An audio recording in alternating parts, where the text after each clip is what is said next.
Hello welcome back to my channel. കുറേ ആൾക്കാർ കല്യാണം എന്തായി എന്നൊക്കെ ചോദിക്കുന്നുണ്ട്. സത്യം പറയാലോ, ഓഗസ്റ്റ് 25-ാം തീയതിയാണ് കല്യാണം. ഇതുവരെയായിട്ട് ഒരു പ്രിപ്പറേഷൻസും സ്റ്റാർട്ട് ചെയ്തിട്ടില്ല.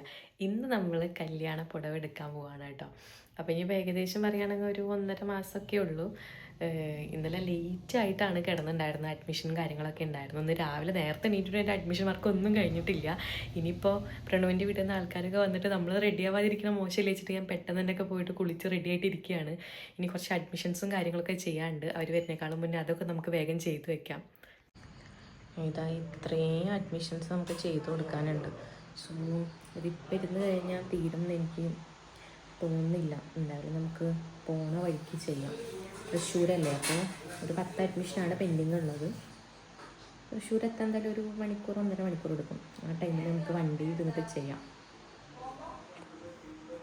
സംഭവം കാറിലിരുന്ന് വർക്ക് ചെയ്യണമെന്നൊക്കെ ഞാൻ പറഞ്ഞെങ്കിലും അതൊന്നും നടന്നില്ല കേട്ടോ. അവർ കറക്റ്റ് ടൈമിൽ വന്നു. അച്ഛനും അമ്മയും പെങ്ങളും 2 ഉണ്ണിയാളും പിന്നെ നമ്മുടെ വീട്ടിൽ നിന്ന് ഞാനും മുത്തുവാണ് ഉണ്ടായിരുന്നത്. ഈ നോക്കുന്ന ആളെ കണ്ടോ, ഇതാണ് കേട്ടോ ഞങ്ങളുടെ ഡുങ്കുടു. അച്ഛൻ ഫ്രണ്ടിലിരുന്നു, മുത്തും അമ്മും ഉണ്ണിയാളും നടുവിലും, ഞാനും അമ്മയാട്ടോ ബാക്കിലിരുന്നത്. അങ്ങനെ നമ്മൾ കാലടിയിൽ നിന്ന് എടപ്പാൾ, ചങ്ങരംകുളം, കുന്നംകുളം അങ്ങനെ നമ്മൾ തൃശ്ശൂർ പോവുകയാണ്. തൃശ്ശൂർ നമുക്ക് 2 സ്പോട്ടാണുള്ളത്. ഒന്ന് ജയലക്ഷ്മി, മറ്റൊന്ന് കല്യാണം. അപ്പോൾ ആദ്യം ജയലക്ഷ്മി പോവാം, ഇൻ കേസ് കിട്ടിയിട്ടില്ല എന്നുണ്ടെങ്കിൽ കല്യാണം പോവാം എന്നുള്ളൊരു പ്ലാനായിരുന്നു. അങ്ങനെ ഇതാ നമ്മൾ ജയലക്ഷ്മിയുടെ ഫ്രണ്ടിലെത്തി. ഏകദേശം ഉച്ചയാവാനായിട്ടോ. കല്യാണ പ്രിപ്പറേഷൻസ് ഒന്നും തുടങ്ങാത്തതുകൊണ്ട് തന്നെ ആർക്കും ഡ്രസ്സ് എടുത്തിട്ടില്ല. ആദ്യമായിട്ട് ഡ്രസ്സ് എടുക്കാൻ പോകുന്നത് കല്യാണ പെണ്ണായി എനിക്ക് വേണ്ടിയിട്ടാണ്. സോ ഇന്നെല്ലാവർക്കും കൂടി എടുക്കാനും പറ്റില്ല, കാര്യം അതിനുള്ള സമയമില്ലല്ലോ. അപ്പോൾ എനിക്കാണ് ആദ്യം എടുക്കുന്നത്. അങ്ങനെ നമ്മൾ സാരി സെക്ഷനിലോട്ടാട്ടോ ഫസ്റ്റ് തന്നെ പോയത്.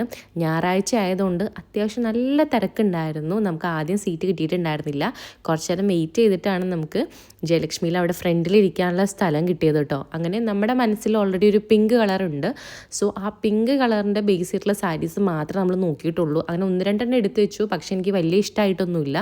അപ്പോൾ ഏകദേശം ഉച്ചയായിട്ടുണ്ടായിരുന്നു. അപ്പോൾ നമ്മൾ ഫുഡ് കഴിച്ച് വരാമെന്നൊക്കെ പറഞ്ഞിട്ട് നമ്മൾ ഫുഡ് കഴിക്കാൻ പോയി കേട്ടോ. തൃശ്ശൂർ എനിക്ക് അങ്ങനെ വലിയ ഫുഡ് സ്പോട്ടിനെ പറ്റി വലിയ ധാരണയൊന്നുമില്ല. അതുകൊണ്ട് തന്നെ ജയലക്ഷ്മിയുടെ തൊട്ടടുത്ത് കണ്ട ഹോട്ടലിലാണ് നമ്മൾ കയറി ചെന്നിട്ടുണ്ടായിരുന്നത്. അവിടെ ഒട്ടുമിക്ക ഐറ്റംസ് ഉണ്ടെങ്കിലും നമ്മൾ ഓൾമോസ്റ്റ് എല്ലാവരും ഊണാട്ടോ പറഞ്ഞിട്ടുണ്ടായിരുന്നത്. ഊണ് വിത്ത് മീൻകറിയൊക്കെ ആയിരുന്നു. നല്ല അടിപൊളി ടേസ്റ്റുള്ള മീൻകറിയൊക്കെ ഉണ്ടായിരുന്നു കേട്ടോ. അങ്ങനെ ചോറുണ്ട്, പരിപാടിയും പാഴ്സലെടുത്ത് നമ്മൾ നേരെ പോയത് കല്യാൺ സിൽക്സിലോട്ടാണ്. ജയലക്ഷ്മിയിൽ നല്ല സാരി ഇല്ലാത്തതുകൊണ്ടല്ല കേട്ടോ, ഞാൻ ഉദ്ദേശിച്ച കളറിൽ ഉദ്ദേശിച്ച പാറ്റേൺ കിട്ടാത്തതുകൊണ്ടാണ് നമ്മൾ അടുത്ത ടെക്സ്റ്റൈൽസിൽ പോയിട്ടുണ്ടായിരുന്നത്. ചേച്ചിയുടെ ഒക്കെ വെഡ്ഡിങ്ങിനും സാരി എടുത്തിട്ടുണ്ടായിരുന്നത് കല്യാൺ സിൽക്സിൽ തന്നെ ആയിരുന്നു. സോ ഇവിടെ കിട്ടും നമുക്കൊരു പ്രതീക്ഷ ഉണ്ടായിരുന്നു. അങ്ങനെ അവിടെ കണ്ട് ഫസ്റ്റത്തെ സാരി തന്നെ എനിക്ക് ഇഷ്ടപ്പെട്ടു. പക്ഷേ റേറ്റ് കൂടുതലായതുകൊണ്ട് ഞാൻ അങ്ങനെ എടുത്തില്ല കേട്ടോ, അവിടെ മാറ്റി വെച്ചു. അങ്ങനെ ഒരുപാട് സാരീസ് ട്രയൽ ചെയ്തു. ഞാൻ ഉദ്ദേശിച്ച പിങ്ക് എന്ന കളറ് മാറ്റിയിട്ട് പല കളർ സാരി ഞാൻ നോക്കി. പക്ഷെ അപ്പോഴും എൻ്റെ കണ്ണ് പോയിട്ടുണ്ടായിരുന്നത് പിങ്ക് തന്നെയാണ്.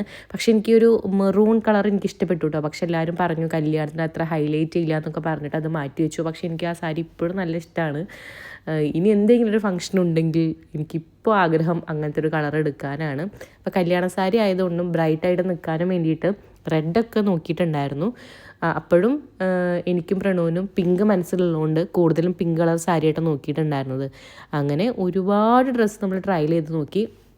ആദ്യം ചുമ്മാ നമ്മളിങ്ങനെ വെച്ച് നോക്കി, പിന്നെ അതിൽ കുറച്ചെണ്ണം സെലക്ട് ആക്കിയതിൽ നമ്മൾ ഉടുത്തും നോക്കി കേട്ടോ. അങ്ങനെ ഒരുപാട് സാരി ട്രയൽ നോക്കിയതിന് ശേഷം ഈ 2 പിങ്ക് സാരികളാട്ടോ ഫൈനലൈസ് ചെയ്തിട്ടുണ്ടായിരുന്നത്. 2 മെറ്റീരിയലാണ്, 2 ഡിഫറെൻറ്റ് റേറ്റാണ്. റേറ്റിൽ അത്യാവശ്യം ഡിഫറൻസ് ഉണ്ട്. അങ്ങനെ എല്ലാവരോടും അഭിപ്രായം ചോദിച്ചു. ദുബായിലിരിക്കുന്ന പ്രണവിനടക്കം വിളിച്ചു ചോദിച്ചിട്ട് ഞാൻ ഈ ഒരു പിങ്ക് സാരി ആട്ടോ ഫിക്സ് ആക്കിയിട്ടുണ്ടായിരുന്നു. ഈ സാരി ഓർമ്മയുണ്ടോ, നമ്മൾ ഫസ്റ്റ് വന്ന സമയത്ത് പിങ്ക് എന്ന് പറഞ്ഞപ്പോൾ കാണിച്ചെന്ന സാരി ആട്ടോ. അപ്പോൾ ആദ്യം കാണിച്ച സാരി തന്നെയാണ് നമ്മൾ അവസാനം എടുത്തിട്ടുണ്ടായിരുന്നത്. അങ്ങനെ ചെണ്ട് കെട്ടാൻ കൊടുത്തിട്ട് നമ്മൾ പോന്നു. എൻ്റെ സാരി കെട്ടുന്നത് എനിക്ക് കാണാൻ പറ്റിയില്ല കേട്ടോ.